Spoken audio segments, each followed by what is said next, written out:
그리고 앞뒤 분들에게 이렇게 인사해 볼까요? 사랑합니다. 입으로만 사랑하신다고 전혀 표정은 사랑스럽지 않은 표정이면 괴리감을 느낍니다. 다시 한번 정말 사랑스러운 눈으로 바라보시면서 사랑합니다 이렇게 인사해 볼까요? 사랑합니다.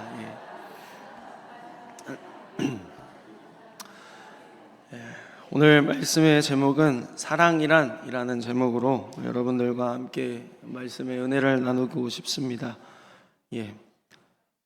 우리 민성이도 사랑합니다. 고린도전서는 바울의 아픈 손가락 중 하나였던 고린도 교회에 쓴 바울의 편지인데요. 이 고린도 교회가 바울의 아픈 손가락일 수밖에 없었던 이유는 고린도 교회가 위치한 이 고린도의 지역적 특색 때문에 그랬습니다.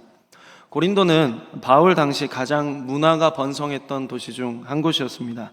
로마의 정책에 의해서 고린도에는 퇴역한 군인들이 많은 배당금, 그러니까 전쟁에서 받은 보수들을 가지고 몰려들었던 것이죠. 이와 별개로 많은 원주민들, 그리고 또 떠돌이들, 나그네들, 상인들이 고린도로 몰려들었습니다. 고린도는 항구였기 때문에 많은 사람들의 왕래가 있었고 또 그 많은 사람들을 따라왔던 문화들도 굉장히 융성했습니다. 그리고 우리가 잘 알고 있는 그리스 로마의 가장 큰 축제였던 올림픽 다음으로 가장 큰 축제인 이스미아 제전이 이 고린도에서 2년마다 열리기도 했으니 이 고린도라는 지역이 얼마나 큰 영향력을 가지고 있었는지 우리는 알 수 있습니다. 그렇기 때문에 바울은 이 고린도에 방문할 당시 자신의 마음을 고린도전서 2장 3절에서 이렇게 표현하는데요. 내가 너희 중에 거할 때 심히 두렵고 떨었다라고 바울의 심정을 이야기해 줍니다. 산전수전 공중전, 심지어 그 전에 아덴에서 그 많은 사람들과 함께 그들의 논리로 예수 그리스도의 복음을 전했던 그 바울이 고린도 지역에 들어가려고 했을 때는 심히 두려워 떨었다라고 말하는 것을 보면 아무래도 바울에게 있어서도 이 고린도의 문화적인 배경은 무시할 수 없을 정도로 굉장한 두려움을 불러일으켰던 것 같습니다. 그러나 바울은 결론적으로 이 고린도에서 사역을 하면서 우리가 잘 알고 있는 아굴라와 브리스가라고 하는 귀한 동역자들을 만나게 됐고요. 또 디모데를 비롯한 실라와 함께 고린도에서 독수리 오형제와 같이 복음을 전파하는 일에 힘쓰게 되었습니다. 그러나 바울이 떠난 후 바울과 그 동역자들의 노력이 무색하게 고린도 교회는 그 토착 문화를 토대로 문제점들을 한아름 쏟아냈습니다. 당시 고린도 지역에 가장 유명했던 신이 있었는데요. 바로 그리스에서 가장 아름다운 신으로 불리는 아프로디테, 우리에게는 비너스로 잘 알려진 신이었습니다. 그리고 또 다른 아름다운 소년을 상징하는 아폴론도 유명했는데요. 이 두 신들의 공통점은 그들을 위한 큰 신전이 있었다는 것이고 이 신전에는 그 신들을 기쁘게 하기 위한 사제들이 어마어마하게 많았다는 겁니다. 근데 말이 사제지 이들은 신전 안에서 문란한 성행위를 일삼았습니다. 그리고 밤이 되면 그 신전 밖으로 나와 매춘일을 저녁에 이어갔죠. 아폴론 신전에서는 남성들이 어린 남자아이들과 함께 동성애를 일삼았고 이러한 일들은 고린도 지역에서 아름다운 사랑이라는 것으로 포장돼 있었습니다. 바울이 사역하면서 과연 이 사실을 몰랐으리라 생각하지는 않습니다. 그렇기 때문에 바울은 고린도 교회가 버티고 있는 이 지역에서 썩어 빠진 뿌리를 복음을 통해 걷어내고 새롭게 하는 사역을 이어갔던 것이죠. 그러나 문제는 바울이 고린도 지역을 떠나 다른 곳으로 선교를 갔을 때 발생합니다. 고린도 교회 안에 여러 가지의 형태로 분란이 발생한 것인데요. 바울이 사역하는 동안 고린도 교회는 그 토착 환경이 무색하게 엄청나게 빠르고 거대한 영적인 성장을 이뤄냈습니다.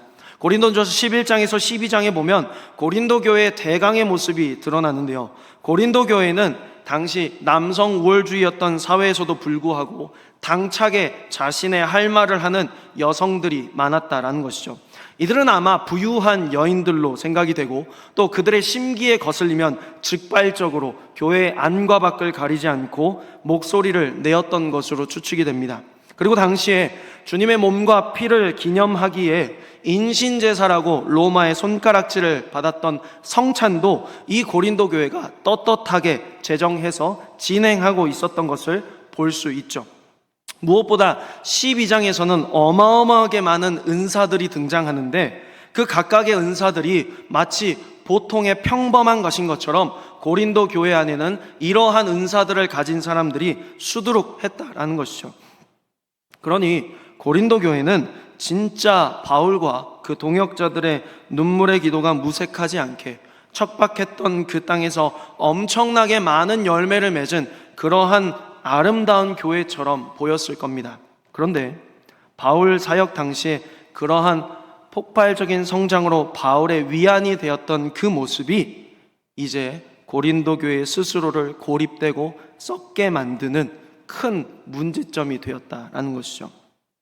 교회 안에서 각각 자신들의 은사를 뽐내기도 하고 자신이 조금 뛰어난 언변을 가지고 있다라고 하면 말씀을 전하는 자가 있음에도 불구하고 무시하며 자신이 목소리를 내는, 그리고 또 교회에 나는 서로 간에 파벌을 만들어서 선동하기도 하고 주의 몸과 피를 나누는 그 성찬의 자리에서마저도 빈부격차를 노골적으로 드러내고 서로 누가 더 잘났는가를 따지고 드는 일이 비일비재했던 것이 바로 고린도 교회의 현실이었다는 것이죠. 그 소식을 건네들은 바울이 분노로 그들에게 너희 왜 그렇게 신앙생활 하느냐라고 편지하는 것이 아니라 오히려 정말 자신이 아끼고 사랑하는 마음을 꾹꾹 눌러 담아서 아버지가 아들을 권면하고 훈계하듯이 이 고린도 전서를 써내려 갑니다. 그리고 오늘 그 편지의 결론이 오늘 우리에게 사랑장으로 유명한 고린도전서 13장에 드러나고 있다는 것이죠. 바울은 고린도 교회의 상황을 다 알고 있었습니다. 이 문제를 해결할 진단을 내렸는데 오늘 본문에서 기록하듯이 사랑에 대하여서 이야기를 합니다. 특이하게 이 사랑은 13장을 할애할 정도로, 그러니까 편지 중에 한 단락을 할애할 정도로 그 많은 분량으로 쓰여졌는데요. 흐름을 보면 바울은 12장에서 은사에 대해 이야기를 합니다. 그리고 12장에 마무리하기를 가장 큰 은사를 사모하라라고 하죠. 그렇게 마무리하면서 바로 이어서 13장이 이어가는데 여기서 우리가 오해하는 것은 가장 큰 은사를 사모하라라고 사랑을 이야기하기 때문에 바울이 말하는 가장 큰 은사가 사랑이다라고 쉽게 결론을 짓습니다만 12장 후반과 14장을 보면 바울이 말하고 있는 실질적인 가장 큰 은사는 예언, 그러니까 말씀을 전하고 가르치는 은사라는 것을 알 수 있습니다. 그런데 이것은 오늘 다룰 내용이 아니기 때문에 다음에 다시 이것을 다루기로 하고, 오늘은 바울이 왜 그러하면 12장과 14장 사이에 굳이 사랑이라고 하는 한 주제를 할애해서 고린도 성도들에게 이야기하고 있는가에 대해서 좀 집중해 보려고 합니다. 바울이 큰 은사를 사모하라라고 하면서 왜 사랑에 대해 이야기를 하는가 하니 바울이 12장 4절에서 6절에서 이야기하고 있는 교회의 사역에서 그 해답을 찾아볼 수 있는데요. 12장 4절을 보면 은사는 여러 가지나 그 은사들이 성령으로부터 온다라고 이야기를 합니다. 그리고 5절에서는 직분은 여러 가지지만 그 직분을 제정하심은 예수 그리스도께서 제정하셨다라고 합니다. 그리고 6절에서는 사역은 여러 가지이지만 그 사역을 사람을 통해 이루시는 분은 하나님이시다라고 이야기하고 있죠. 즉 바울은 교회로 모이고 그 안에서 발견하는 은사들, 그리고 그것을 통해 이루어지는 모든 사역들, 그리고 그것들을 위하여서 제정된 직분들이 다 하나님의, 삼위일체 하나님의 주권 속에서 진행되는 것이다 라는 것을 먼저 명확하게 이야기하고 있는 것이죠. 즉 교회가 어디로부터 출발하였고 그 교회의 정체성이 어디에서부터 오는가를 바울은 명확하게 짚어주면서 오늘 본문에 대해 이야기를 하는데, 바울이 이 본문을 이야기하기 전에 먼저 바울은 그 정체성과 방향성에 대해서 이렇게 제시합니다. 12장 12절과 27절을 통해서 교회는 그리스도의 몸이다 라는 사실을 분명하게 밝혀주는 것이죠. 이는 우리가 익히 들어서 잘 알고 있습니다. 우리의 머리는 그리스도시고 우리는 그분께 연합된 그리스도의 몸이다 라는 사실을요. 그런데 고린도 교회도 이 사실을 절대 모르지 않았습니다. 심지어 그들은 그들 자신이 그리스도의 몸이라고 말하면서 살았다는 것이죠. 그런데 바울이 이야기하고 싶은 것은 우리가 아무리 날고 기는 은사들이나 직분을 가졌다라고 한들 우리의 방향성이 되시는, 우리의 머리가 되시는 예수님을 잃어버린다면 우리는 아무것도 아닌 존재다라는 사실을 이야기해주고 싶은 것이죠. 그렇다면 그 예수 그리스도로 방향성을 삼는다라고 하는 것은 그들의 실제적인 삶에서 어떻게 이루어져야 할까요? 바울은 이러한 질문에 대해서 오늘 본문으로 답하는데, 그 머리로 삼은 그리스도를 끝까지 따라가며 그리스도를 잃지 않을 수 있는 유일한 근원은 사랑이라고 말하는 것이죠. 앞서 이야기했듯이 고린도 사람들에게 사랑이라고 한다면 그저 육체적인 쾌락을 탐닉하는 것, 그 정도의 수준이었습니다. 그런데 바울은 그 시대에 만연한 사랑이라고 하는 가치관을 완전히 뒤집어 엎는 이야기를 지금 하고 있는 것이죠. 바울은 그 사랑을 가지고 교회의 유일한 방향성이 되시는 예수 그리스도를 설명하고 있는 겁니다. 즉, 예수님이 우리를 사랑하신 그 사랑을 통해서 방향성을 잃은 그들의 방향을 다시 재정비해 주는 것이죠. 바울이 오늘 본문을 통해 사랑에 대해서 무엇이라고 이야기합니까? 사랑은 오래 참고 온유하며 시기하지 아니하며 자랑하지 아니하며 교만하지 아니한다 라고 그렇게 이야기를 합니다. 사랑하는 성도 여러분, 정말로 이런 사랑을 교회 안에서 해보셨습니까? 우리의 옛말에 사돈이 논을 사면 배가 아프다라는 말이 있습니다. 사돈이 누구입니까? 내 자식을 장가 보내서 그 자식들이 함께 잘 먹고 잘 살도록 바라는 그런 심정을 가진 또 다른 부모 아닙니까? 그 사돈이 논을 사면 그 덕에 내 자식도 덕을 볼 것입니다. 그럼 잘 됐다라고 이야기를 해줘야 되는데 그렇지 않다는 거죠. 오히려 그 논을 산 사돈을 시기하고 질투하고 내가 그 밭을 샀어야 했는데 라고 한다는 겁니다. 우리가 그런 사람들이죠. 사랑할 줄을 전혀 모르는 사람들입니다. 그런데 바울은 그 사랑할 줄 모르는 너희가 오히려 감히 받을 자격이 없다, 받아도 이해할 수 없다라고 하는 그 사랑을 이미 받아서 누리고 있지 않느냐라는 것을 지적하는 겁니다. 그 사랑의 내용은 이렇습니다. 우리의 죄악과 끊임없는 실패 속에서도 오래 참으시고 우리의 상황과 형편과 처지를 이해하시고 우리의 있는 모습 그대로를 만족해 주시며 자신을 드러내시기보다는 오히려 스스로 낮아지셔서 우리와 같은 모습을 취하셨고 스스로 의롭다 드러내시지 아니하시고 도리어 묵묵히 모든 율법을 지키시고 그 모든 행위에 대해서 자신의 의의를 주장하시기보다 오히려 자신의 것까지도 우리의 것을 삼아주시고 우리를 향한 화와 멸시를 거두시고 우리의 죄악을 덮어주시며 악인들 가운데로 찾아오사 그들과 먹고 마시며 그들을 진리로 인도하시고 끝내 십자가 위에서 모든 것을 참으시고 자신의 대속으로 하나님과 우리가 화평하게 된 것을 믿고 바라며 견디신 그 사랑이 우리가 받은 사랑이자 우리 안에 있는 사랑이다 라는 것을 바울이 이야기하는 것입니다. 그러므로 바울은 은사도 풍부하고 교회 안에 여러 직분들과 성탄도 제정돼 탄탄한 교회처럼 보이지만 정작 그 머리, 방향성 되시는 예수님을 잃은 고린도 교인들에게 너희가 받은 사랑을 기억하며 너희도 그 사랑으로 살아가라 라고 권면하고 있는 것이죠. 사랑하는 성도 여러분, 오늘 바울의 이 외침은 먼 옛날 고린도 교회에만 그치는 것이 아닙니다. 지금도 우리에게 생생하게 들려오는 경고이자 권면이죠. 한국교회를 생각해 보십시오. 100여 년 전 이 땅에 선교사님들이 들어오셨을 때 선교사님들이 무엇이라 기도하셨습니까? 부활절 첫날에 제물포항에 들어오셨던 그 선교사님들께서 하나님, 이 땅에 아무런 소망이 보이지 않습니다 라고 그렇게 기도하셨습니다. 하나님, 이 백성들은 흑암 가운데 살아가고 있습니다. 우리가 여기서 예배를 드리고 있지만 하나님, 이 백성에게 소망이 보이지 않습니다. 그렇게 기도했단 말이죠. 음주와 흡연과 게으름과 문란함에 복음이 절대 싹틀 수 없는 땅처럼 보였습니다. 그러나 지금 이 나라가 지나가는 사람 10 중에 한두 사람을 붙잡으면 기독교인이라고 대답을 합니다. 오래전 평양은 무슨 소리를 들었습니까? 동양의 예루살렘이라고 하는 찬란한 그 영광의 도가니였습니다. 전국 각지에 네로라 하는 교회들은 어떻습니까? 전 세계 교회들 중에서 화려하고 웅장하기로 손꼽히는 예배당들이 대한민국에만 수곳입니다. 그런데 오늘 우리는 우리의 삶 가운데서 어떤 평가를 듣습니까?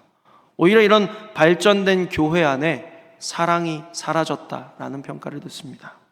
은사가 넘쳐나고 직분이 발에 차일 정도로 넘쳐나는데 정작 교회는 그 머리를 잃어버렸다 평가받는 것이죠.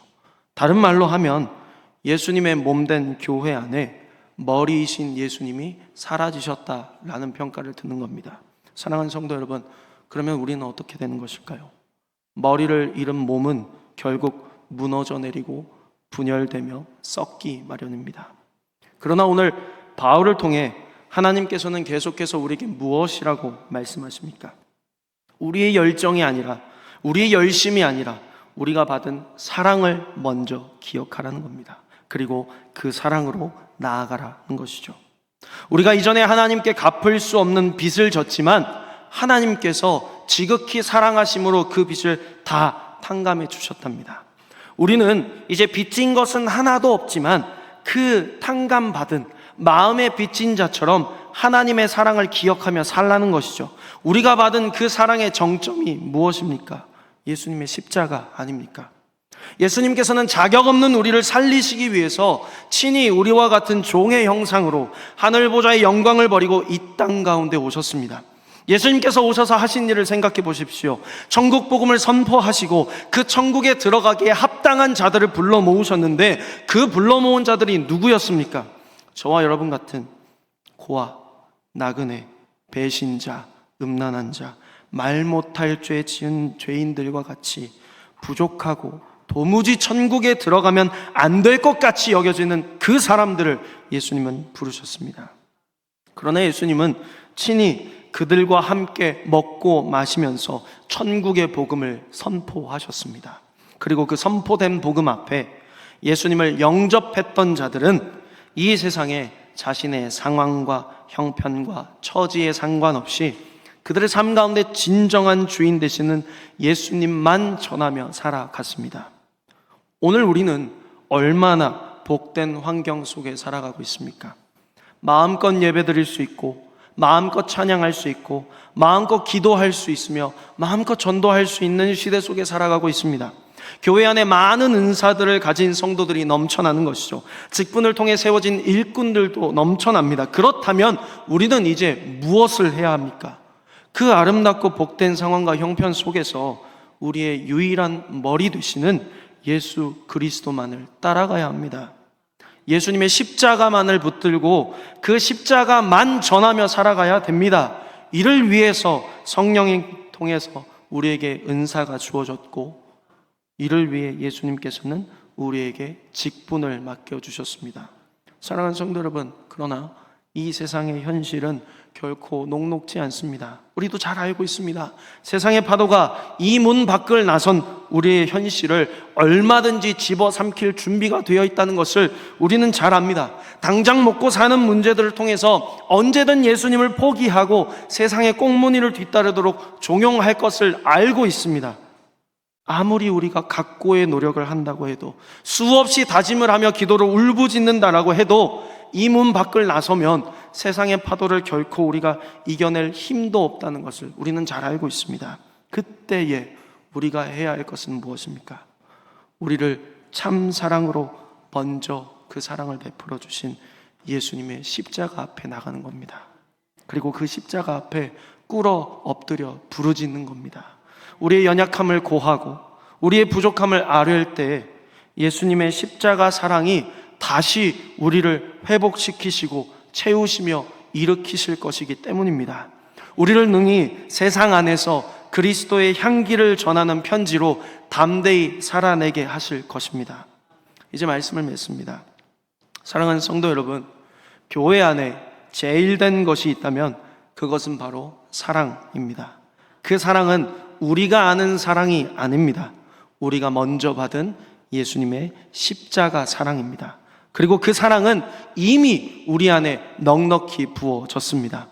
우리도 주께서 우리를 사랑하심과 같이 오래 참고 온유하며 시기하지 아니하며 자랑하지 아니하며 교만하지 아니하며 무례히 행하지 아니하며 우리의 유익을 구하지 아니하며 성내지 아니하며 악한 것을 생각하지 아니하며 불의를 기뻐하지 아니하며 진리와 함께 기뻐하고 모든 것을 참으며 모든 것을 믿으며 모든 것을 견딜 수 있습니다. 이를 위해 예수님께서는 친히 그 몸을 십자가 위에서 찢기셨고 그 흘린 피로 우리를 덮어 우리가 그분의 몸이 되게 하셨습니다. 이제 예수님을 머리로 삼은 몸으로서 담대히 세상 안에 살아갑시다. 때로 우리의 연약함 가운데 넘어지고 주저앉아도 괜찮습니다. 다시 십자가 앞 우리가 꿇어 엎드릴 그 기도의 자리 가운데 나아가셔서 우리를 다시 회복시키시고 일으키시는 그 선하신 하나님의 손길을 경험하시는 복이 있기를 주님의 이름으로 축복합니다.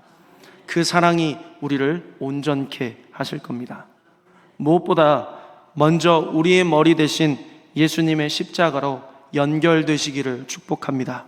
그리고 우리가 받은 그 십자가 사랑으로 사랑하시기를 축복합니다. 그리하면 하나님께서 우리를 그리스도의 장성한 믿음의 분량에 이르기까지 예수님의 향기를 넉넉히 드러내는 교회로 성장시키실 것입니다.